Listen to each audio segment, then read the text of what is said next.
13 menit setelah dia bangun, suara srek srek srek itu kedenger lagi. Ritmenya selalu sama, teratur gitu loh, srek srek. Gue selalu percaya yang namanya ada rupa, ada harga, ada rupa gitu ya. Kalau ada sesuatu yang harganya di bawah rata-rata, harusnya kita skeptis nih. Kenapa nih, kenapa bisa murah gitu.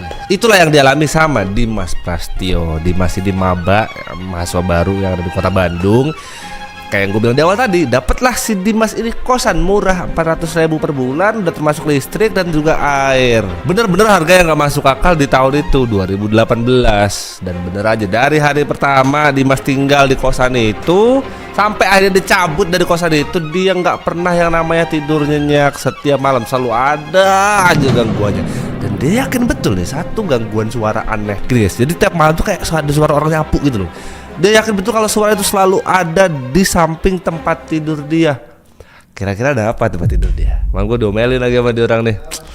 Kayak cemilan dulu nasi padang banget. Ya udah, siapin makanan dan juga kopi, kita mulai.